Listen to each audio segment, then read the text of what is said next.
প্রত্যেকটা ক্রীড়াবিদের ছোট থেকেই দেখা এবং সবার একটা কাইন্ডের ড্রিম। সবচেয়ে বড় যে কোয়ালিটেটিভ ইস্যু সেটা হলো যে বস্তুনিষ্ঠ সাংবাদিকতা। আমাদের দেশে কোচরা খুবই অবহেলিত। পাস্ট যেটা চলে গেছে এটা বদলাইতে পারবো না। তবে আমি একটা রিকোয়েস্ট করব দাবাটাকে আরো বেশি প্রচার আর প্রসার করার জন্য। প্রথম আলো অ্যাওয়ার্ড আমার অনেক টিমমেটস বা অনেক ক্রীড়াবিদরা পেয়ে থাকে, তো আমি আসলে এর আগে কখনো পাইনি, তো আমি এক্সাইটেড। এই অনুষ্ঠানটা অ্যাকচুয়ালি প্রত্যেকটা ক্রীড়াবিদের ছোট থেকেই দেখা এবং সবার একটা কাইন্ডের ড্রিম, যে বিকজ এটার মানে এটা একটা অন্যরকম বড় পাওয়া, যে প্রথম আলো ক্রীড়া পুরস্কার বর্ষসেরা বা ওই বছরে যে সেরা প্লেয়ার হয়। তো এটা আসলে আমারও ছোট থেকে অনেক ইচ্ছার জায়গা এবং ছোট থেকে দেখে আসছি, এটার প্রতি একটা অন্যরকম মায়াও কাজ করে।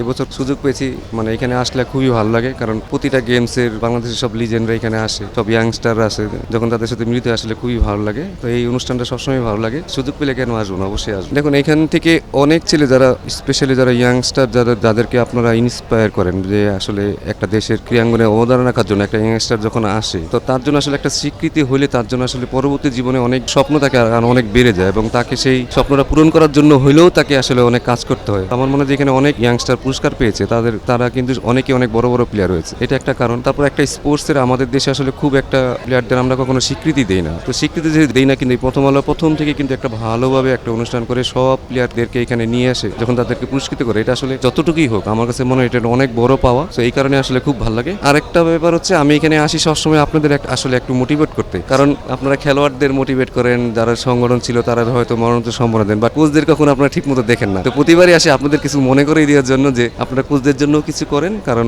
আমাদের দেশে কোচরা খুবই অবহেলিত। তাদের জন্য যদি সেটা সামান্য পরিমাণ হইলেও আপনি যদি ইন্সপায়ার করতে পারেন, সেটা দেশের জন্য আসলে অনেক লাভবান হবে। একটা মিলন মেলা, এই মিলন মেলা তো অ্যাবসলিউটলি আপডেটেড মিলন মেলা, কারণ 2024 পার হয়ে আমরা 25-এ পড়ে গেছি। তো আমি সবচেয়ে বড় আমার কৃতজ্ঞতা দিব প্রথম আলোকে, যে প্রথম আলো প্রতি বছর এই প্রোগ্রামটা করেন। এখানে কি একটা ক্রেজ পেলাম, একটু আসলাম, খেলাম না, দুইটা জিনিস এখানে আমাদের কাছে বড় প্রাপ্তি। একটা হলো যারা পুরস্কার পাচ্ছেন তাদের যে স্বীকৃতি, তাদেরকে যে অনার করা, যে জিনিসটা একটা খেলোয়াড়ের জন্য সাংঘাতিক তার চলার পথে একটা পাথেয় থাকে। আর দুই নম্বরটা হলো যেটা আপনি শুরুতে বলেছেন, যে মিলন মেলা। অবশ্যই আজকে আপনার সঙ্গে আমার বোধহয় অনেকদিন পর দেখা, কিন্তু আজকে এই অনুষ্ঠানের কারণে দেখা হচ্ছে, অনেক সঙ্গে দেখা হচ্ছে, খুব ভালো লাগতেছে, মর্যাদা অনেক বেশি। কারণ এক নম্বর কথা হলো যে প্রথম আলোর সবচেয়ে বড় যে কোয়ালিটেটিভ ইস্যু সেটা হলো যে বস্তুনিষ্ঠ সাংবাদিকতা, যেটা আমরা দেখতে পাই, অন্তত আমি দেখতে পাই এবং আমার মতো অনেকেই দেখতে পায়। এবং এখানে সিটি গ্রুপ যে আসছে, আমি তাদেরকে স্যালুট করি। আজকে পৃষ্ঠপোষকতা না থাকলে কোনো জিনিসই, কোনো খেলা শুধু না, যে কোনো জায়গায় একটা জাতির যুবকদের বা জাতিকে সামনে এগিয়ে নেওয়ার জন্য একটা ডিফিকাল্ট, একটা কঠিন ব্যাপার হয়ে যায়। তো সিটি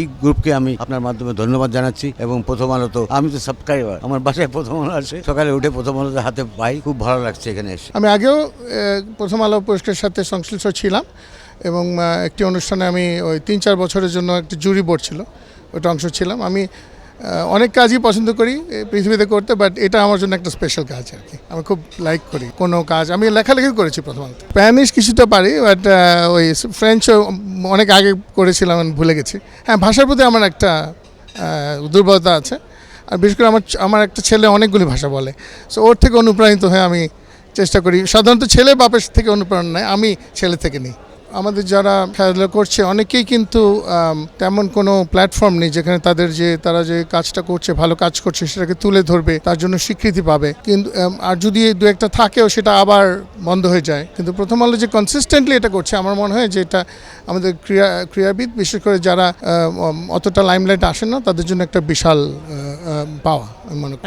অসাধারণ আয়োজন, প্রত্যেকবারই আয়োজনটা অনেক সুন্দর হয়, অসাধারণ হয়। তো আমার কাছে যেটা মনে হয়, এইবারে যে আয়োজনটা আমার কাছে মনে হয় যে নারী ফুটবলের যে এই জাগরণ, সেই নারী ফুটবলের জাগরণের মধ্য দিয়ে আমার কাছে নতুনত্ব কিছু দেখতে পাচ্ছি। আর আমাদের বিশেষ করে কিছুক্ষণ আগে আমি ঋতুকে দেখলাম, ঋতুরা একটা সময় আমার আন্ডারে খেলেছে, আমি ওদের কোচ ছিলাম। সো আমি প্রাউড ফিল করি ওদের জন্য। বিশেষ করে আমাদের মেয়েরা এখন ফুটবলে অনেক দূর এগিয়ে যাচ্ছে, আমার বিশ্বাস যে খুব তাড়াতাড়ি তারা বিশ্বকাপ খেলবে। তো শুভকামনা রইল ওদের জন্য এবং প্রথম আলোর জন্য। সবচেয়ে বড় জিনিস যে এই প্রথম আলোর এই পুরস্কার আমাদের খেলোয়াড়দের প্রথম থেকে একদম ফার্স্ট যে 2013-তে হয়, তখন আমি উপস্থাপক হিসাবে ছিলাম। তো এটা আমার জন্য অনেক গর্বের ব্যাপার। সাবেক অধিনায়ক হিসাবে বাংলাদেশের ফুটবল এখন যে একটা অবস্থায় গিয়েছে, সারা বাংলাদেশের মানুষ ফুটবল নিয়ে এত ভাবে। বিশেষ করে প্রথম আলোকে ধন্যবাদ জানাচ্ছি যে প্রথম আলো যে প্রত্যেকটা বছর এই সময়ে আমাদের খেলোয়াড়দের পুরস্কৃত করে, এটা আসলে একটা ইন্সপিরেশন। সো আমি মনে করি যে প্রথম আলোর এই সুন্দর একটা অবদান, সেটা কিন্তু যতদিন প্রথম আলো থাকবে ততদিন খেলোয়াড়রা এই ধরনের একটা সম্মাননা পাবে। তো আমরা একটা সুযোগ থাকে প্রত্যেক বছর আমরা একত্রিত হই, সকল ধরনের সকল ক্রীড়াবিদরা একসাথে হই, এটা কিন্তু একটা মিলন মেলার মতো। প্রত্যেক বছর যেন আমরা আসতে পারি,